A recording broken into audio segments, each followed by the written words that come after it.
કેવી રીતે માતા પાર્વતી દેવી અન્નપૂર્ણા બન્યા?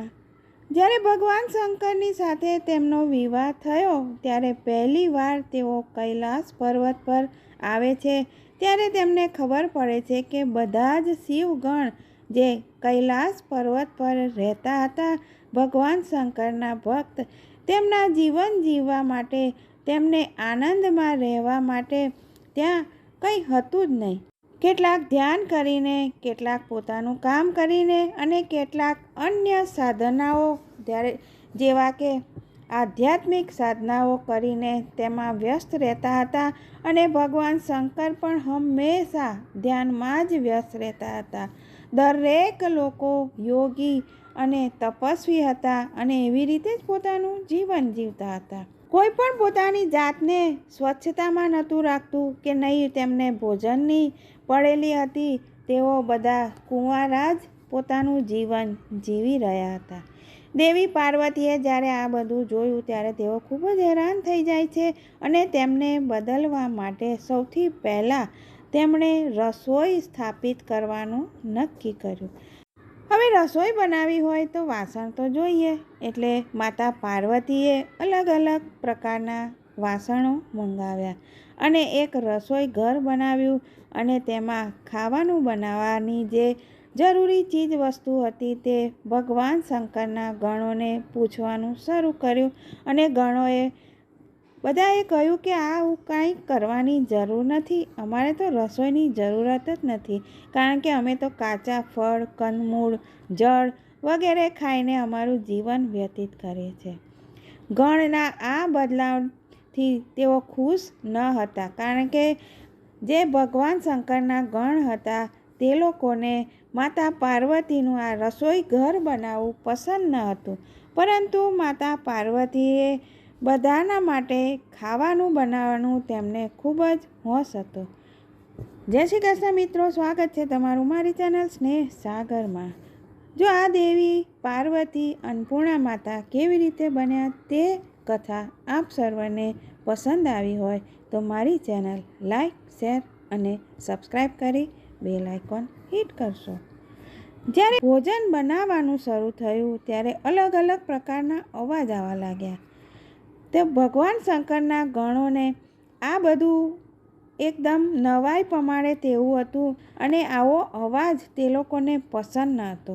અને ભોજન જ્યારે બનાવતા હતા ત્યારે તેમાં જે અવાજ થતો હતો તેનાથી પણ ભગવાન શંકરનું ધ્યાન ભંગ થતું હતું. આ અવાજને જોઈને ભગવાન શંકર જોવા આવે છે કે આ શેનો અવાજ આવે છે અને તે જોઈ છે ત્યારે તેમને પણ એવું લાગ્યું કે આ રસોઈ બનાવવાની કોઈ જરૂરત જ નથી. ત્યારે ભગવાન શંકર દેવી પાર્વતીને સમજાવે છે કે આ રસોઈ ઘરની કોઈ આવશ્યકતા જ નથી અને તેમની ઈચ્છા પણ નથી. જ્યારે ભગવાન શંકર કહે છે કે દેવી રસોઈની કોઈ જરૂરિયાત જ નથી ત્યારે ફરીથી પાછા માતા તેમને પૂછે છે કે શું ખરેખર તમારે રસોઈ ઘરની કે રસોઈની જરૂર નથી? ત્યારે ભગવાન શંકર કહે છે કે તમે નિશ્ચિત થઈ જાઓ, અમારે રસોઈની જરૂર નથી. અને ભગવાન શંકરે ખૂબ જ આત્મવિશ્વાસથી તેમને કહ્યું કે મને વિશ્વાસ છે કે અમારે રસોઈની જરૂર નથી. ત્યારે માતા પાર્વતી પણ કહે છે કે ઠીક છે, હું પણ જોઉં છું કે તમે ક્યાં સુધી રસોઈ વગર ચલાવો છો. દેવી પાર્વતીએ કહ્યું કે તેઓ તે સ્થાનનો ત્યાગ કરીને ત્યાંથી ચાલ્યા જાય છે. દેવી પાર્વતી પ્રકૃતિ સૃષ્ટિનો અવતાર છે.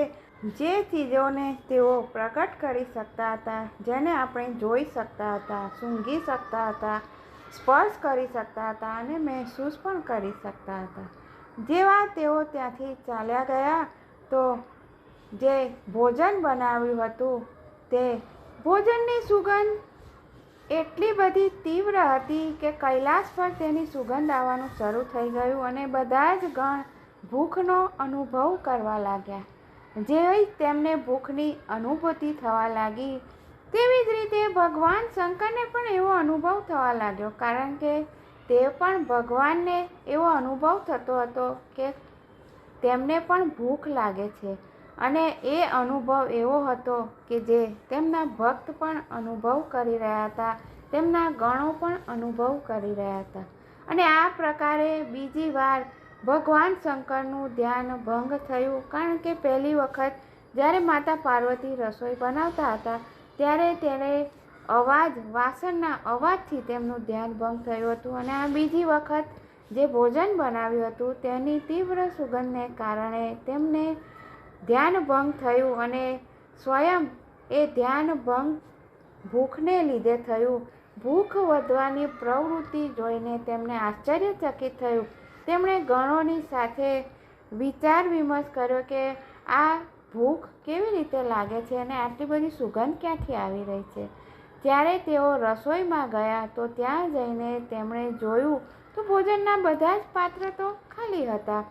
ભગવાન શંકર કરુણાનો અવતાર છે અને તેમને ભક્ત ભૂખ્યા રહે તે તેમને ક્યારેય પસંદ નથી.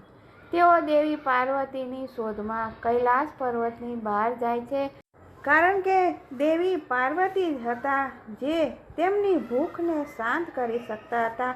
સંપૂર્ણ સૃષ્ટિમાં શોધ્યા પછી ભગવાન શંકરને કાશીમાં દેવી પાર્વતીને જોયા અને વિશ્વનાથ ધરતીના ભગવાનનું રૂપ લે છે અને ત્યાં દેવી પાર્વતીની પાસે આવે છે અને પોતાના ભક્તોને માટે ભોજન માંગે છે.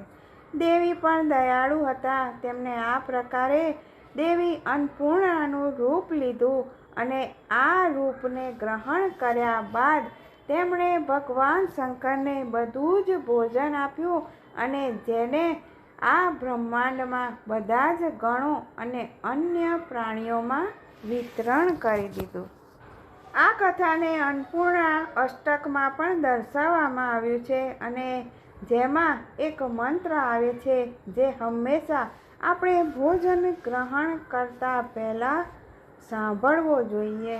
અન્નપૂર્ણે સદાપૂર્ણે શંકર પ્રાણ વલ્લભે જ્ઞાન વૈરાગ્ય સિદ્ધ્યર્થ ભિક્ષામ દેહી ચ પાર્વતી. માતા અન્નપૂર્ણા દેવી જે અનંત પરિપૂર્ણતાનો અવતાર છે, જે ભગવાન શંકરને સૌથી અધિક પ્રિય છે. આમ આ મંત્રની સાથે આપણે પ્રકૃતિ અને ભોજન, દેવી પાર્વતીના અવતાર અને બધા જ બ્રહ્માંડ ભગવાન મહેશ્વરના સ્વામીનું આહ્વાન કરીએ છીએ અને આપણે આ સમાજનો અંશ છે જેમાં એકતાની ભાવના અને સાર્વભૌમિક સમુદાયથી ભાઈચારો જે વધે છે તેને યાદ કરીએ છીએ અને દરેક વખતે ભોજન કરતાં પહેલાં આ મંત્રનો જાપ કરવામાં આવે છે. જય શ્રી કૃષ્ણ. ફરી મળીશું આવા નવા અવનવા અદ્ભુત વિષયો સાથે. જય મા અન્નપૂર્ણા.